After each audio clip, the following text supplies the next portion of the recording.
G'day YouTube, how the heck are we doing? It is Foul Play here. We're back for the third match of this modern league. We got a pretty juicy looking 7 after winning the die roll against Eloy. Unfortunately, Alpha Authority, not the best here. It's, you know, sort of a one-off in there for Light Paws to potentially tutor up to protect itself. But nonetheless, it's pretty good to, like 7 outside of that or 6 outside of that. Unfortunately, we haven't got any payoff auras that deal with more than 1 damage, so that bit kind of sucks, but I guess we got some Edict protection. We've got good totem armor, which is good into the dress down on Holy Heat decks. Also against like Blast Zone as well, you know, this totem armor is pretty damn strong. So opponent with Wooded Foothills into Forest. Is this Elves? Crashing Footfalls, okay. So we're versing Rhinos. This isn't completely irrelevant. There's potential, especially with the way they fetch, that they're actually rocking Blood Moon. So I think what we do here is we resolve this Spider Umbra out of hand, because we've got that basic land there.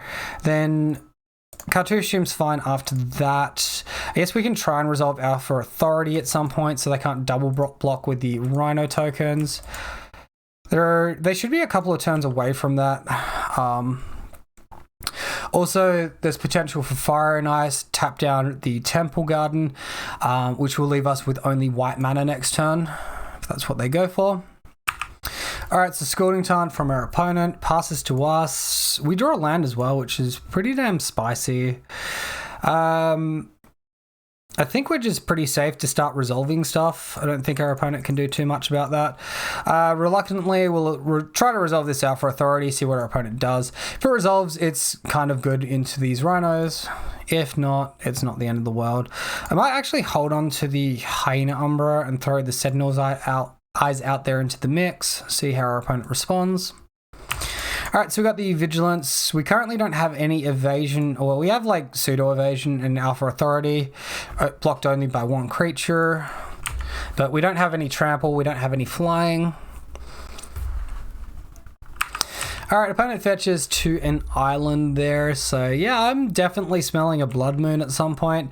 We're pretty resilient against the Blood Moon at this point though, so I think they're probably better off pivoting away from that plan, given our hand is empty, and heading towards a different land. But I mean, it shuts off Rancor, for example, so it's not completely bad. This is probably Shardless Agent, instant speed. Light Paws off the top. Yep. Alright, well, I mean, don't mind if I do. We'll throw this down. We'll Hyena Umbra on the Light Paws as well. Unfortunately, I don't have any haste in this deck. That's only in the Pioneer deck. But I wouldn't mind getting like an Ethereal Armor on Light Paws. That wouldn't be too bad. Maybe... Nah, it's just got to be Ethereal Armor, given all the auras we've got here. Alright, so attacks... We'll attack with 5 Vigilance. I guess it's just 4 Vigilance. We don't throw away the Warrior token. Alright, our opponent takes the damage. Wooded Foothills gets cracked here. Opponent down to just 5 health. Crashing Footfall still a ways away from coming off that suspend. So here's the Violent Outburst. We knew that one was coming. Cascade resolves before the Violent Outburst, so they'll keep that extra power and toughness. There is the Crashing Footfalls from our opponent. Off exile. A couple of Rhinos hit the board. And, yep. Alright, well, our opponent still has quite a ways to go until they stabilize.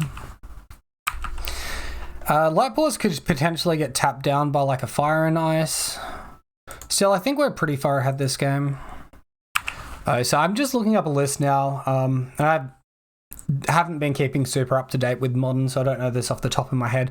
This list I'm looking at here has 2 main deck Fury in it, so going for the Ethereal Armor there seems pretty good for the Light Paws. Opponent bouncing the Ethereal Armor with the Light Paws. It's pretty interesting. I guess there's a Fury evoked. Getting rid of Fabled Mirror Breaker.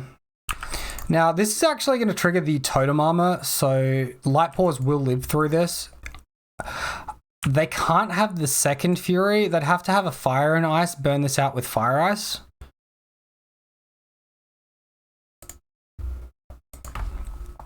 Oh, just the audacity off the top. That's pretty pogs.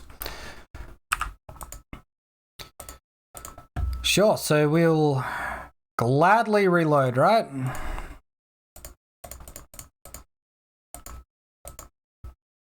Reload with Hyena Umbra on the light pause, giving that protection. We've got that trample from Audacity coming down.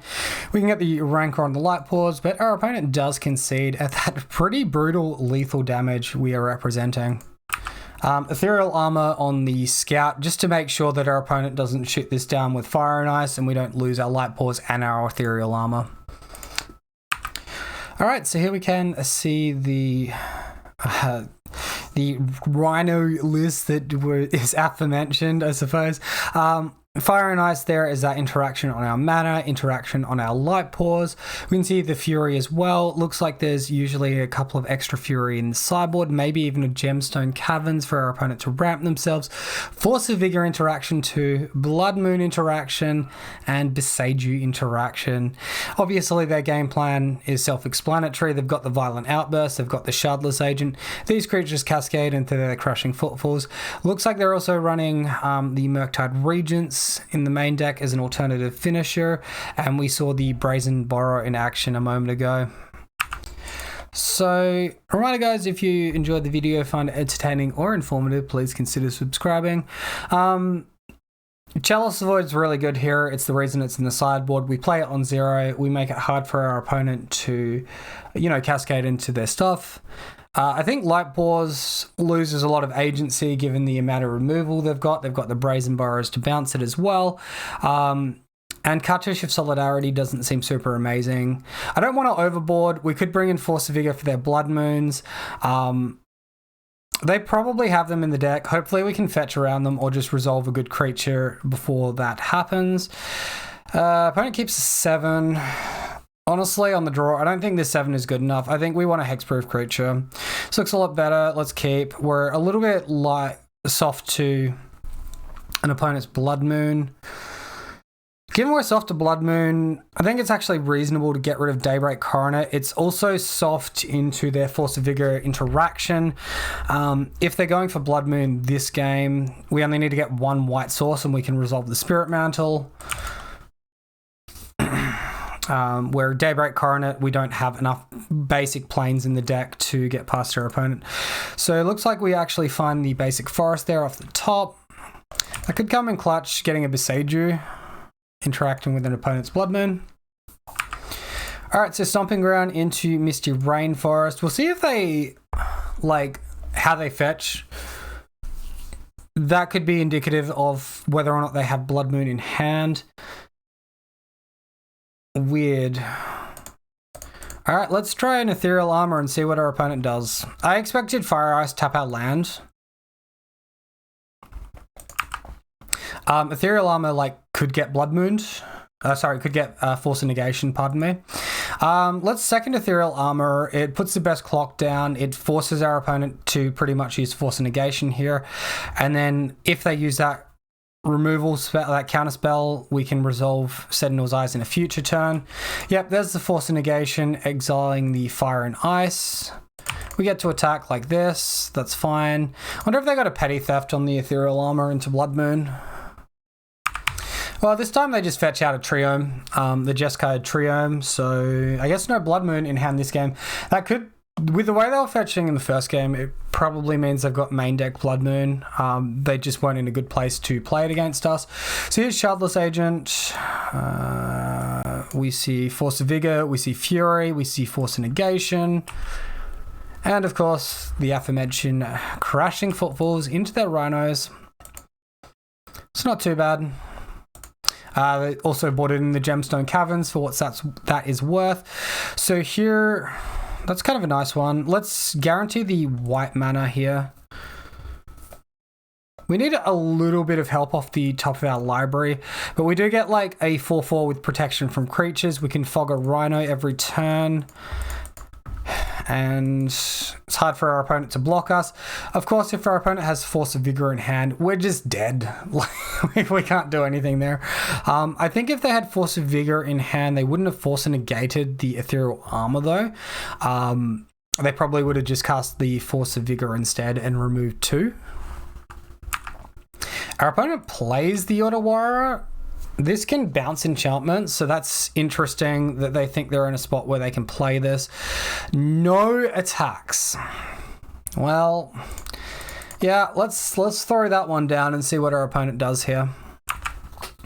Our opponent's definitely staggering as if they've got interaction and they're choosing the best place to play that interaction.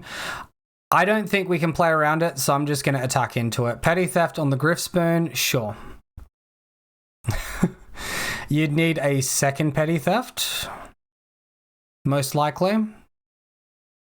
Beside you, you son of a gun. Destroying the Spirit Mantle, that's frustrating. I guess we get the Dried Arbor, it's pretty weak. 1 card left in hand.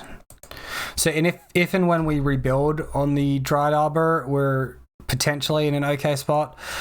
Blocks there, we can kill 1. The other one kills our creature. I mean, no way is Charlotte's Agent taking damage first. So that sort of sucks. 2 pieces of interaction from our opponent. I think we are probably best off like just not casting any of our auras on the Dried Arbor here, high rolling one of our 2 Light Paws off the top, and then going to town on our opponent in the following turn. Speaking of going to town, this Rhino is getting down and funky. I don't know. He's jigging with it. Opponent holding up 2 cards worth of interaction here. We find the Rancor off the top. See what our opponent does with all of this. We'll get our Sentinel's Eyes back from the graveyard on our guy. We're not in the best place to race our opponent here, but I guess we'll see what happens. This is probably just dead to like a fire here. Although Rancor resolving is a good sign. For those of you that don't know, if a creature is removed while Rancor is on the stack, the Rancor just goes to the graveyard. If they remove... Wait, that's flash? I didn't know that had flash. Okay, apologies. I'm just inting my creature here. Yeah, so they're better off removing with it on the stack. The Rancor won't go back to hand at that point. All right, so that potentially puts us a little bit far behind. I think it's just Light Paws that wins it for us now. Playing the Fiery Outlet, attacking with both guys at 6 damage. That's going to put us to 7 health. So alive just, dead to Fire Ice. Oh, hello. We were waiting for you, weren't we? All right, so Light Paws, and we'll see if this is enough.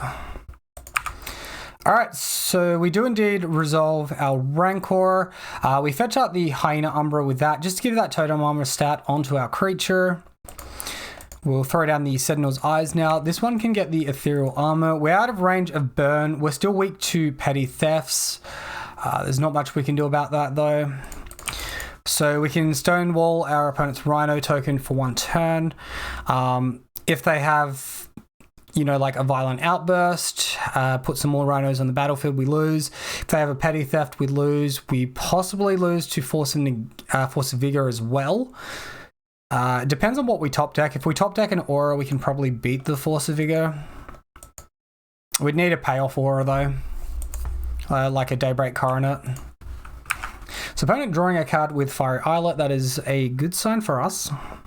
And it took about 5 minutes for my opponent to actually cast the Petty Theft there on the Light Paws. I don't know why that took such a long amount of time. Seems a bit funky to me. They attack for 6, potential Violent Outburst for the win. We don't have like a Hammer Hand in this deck, so we can't give like haste and attack and win. It would pretty much be our opponent has no interaction and we're able to resolve a Daybreak Coronet, but we don't have enough land to Light Paws, Rancor plus Daybreak, so I think we're just doomed. All right, let's go ahead and concede there. So given our opponent has Force of Vigor, if they didn't have the petty thefts, the fires. Even with the fires, it's potential to like board in the Gadok Teague. Just with the petty thefts there, though, that's really, really bad, and we just can't play into that. I think we just submit this deck, go back. I think this is fine. It's not the hand that's going to win us the match, though, so we'll mulligan that. This hand is equally as garbage. Where are our creatures all of a sudden? This is bull crap. All right, we'll go ahead and keep this, one creature, one land a hand. This is, like, pretty ideal as far as 5 is concerned. We've got, like, 2 payoff auras with the Rancor, with the Ethereal Armor. We need to hit that land drop off the top, though. That needs to be our first draw, is any land drop that is not Dryad Arbor. Then we can get some good tempo happening, and we can really put pressure on our opponent in this game. Right, asking you shall receive. Let's freaking go. Ethereal Armor, throw that bastard down. It's questionable whether or not to play around Blood Moon here. I think we do. I think we get Forest. It's bad if we draw Daybreak Coronet. If we draw, like, any 1 mana white aura as well, I guess that could be a bit weak. I think there's reasonable chance we get Blood Mooned out this game if it goes long, though, so I want to get that basic online. Also, when you're playing into Force of Vigor decks, yeah, there's the Force of Vigor. When you're playing into Force of Vigor decks, it's good to lean on cards like Rancor, like Sentinel's Eyes, because these cards you get back after a Force of Vigor. You might lose a bit of tempo, but you get them back. All right, so straight away, our opponent goes for Triome, so this Forest looks like a bad pick right off the bat. We do get that 1 point of damage in, but we do lose a fair bit of tempo. Potential, like, Fire Ice, tap down the Rose Verge Thicket. Alpha Authority off the top. That's a pretty fucking garbage draw. All right, we'll throw down a couple more auras. We'll attack in. We'll see if our opponent's got their second Force of Vigor, you know. That sort of fun stuff. Looks like we get to push that 4 damage through, so that's kind of nice. Opponent fetches down to 13. And Steam Vent's in tap, so no Blood Moon in hand is my read on that. And Forest pass. All right, well, this looks like Violent Outburst, Instant Speed, Interaction. Seems like a reasonable time to Alpha Authority. All right, I'm going to attack in here. We're really weak to Force of Vigor plus our opponent having the Violent Outburst, but looks like we get the damage through. Put them down to 9. Here it comes in the end step. 6 cards revealed. We see the Dead Gone there. We see the Force of Vigor, Force of Negation. I mean, all usual suspects we would expect. Return target creature you don't control to its owner's hand. Gone does not seem like it fits the red color pie. That's crazy. All right, so stomping around in tap for our opponent. Rhinos getting in there. They're going to attack us all the way down to 11 health. We are currently winning this race. We have our opponent on a 2-turn clock. Of course, if our opponent has another batch of Rhinos, we might not be so lucky. We do find Slippery Bogle off the top. That doesn't really help with blocking Rhinos, does it? So 12 damage. I guess Bogle plus Hyena Umbra blocking can get us there. So I guess we'll attack. We'll probably play this Bogle out, enchant it to the side to survive on 1 health through a second Violent Outburst in end step. This is kind of bad because it stops lethal next turn, but my opponent is representing another Violent Outburst, so I want to play around it. All right, well, I potentially played myself out of the victory there. Looks like no Violent Outburst for our opponent. Fiery Islet. All right, so our opponent attacking in with just the 1 Rhino. We're not going to block with the Bogle. Likely our opponent is going to jump here with the Rhino next turn. This one's going to get in wide. We'll have to see what happens. If our opponent's drawing off Fiery Islet, I think he has to do it now. Murktide? Fury. Hardcast Fury. Okay, that's a rough one. Double strike on Fury. The ETB is not important for us. Alright, any aura off the top, but Daybreak Coronet, that's a frustrating one. So our opponent currently has 8 damage here. That's got trample on it as well. So if we block here, that would trample 2 damage. We block here, would take 6 from the Fury. Or we could block there, Hyena Umber triggers to the grave. Fury would be off the board though. I guess we're just in blocking mode at this point. We can't really attack. If we attack with the Bogle now, it forces the Fury to block. Or the Rhino to block, at which point we can block here for... So I guess it's slightly better to attack.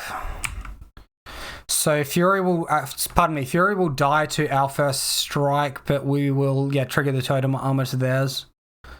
That seems fine. I think the Fury is a little more important than the Rhino. The Rhino has that trample.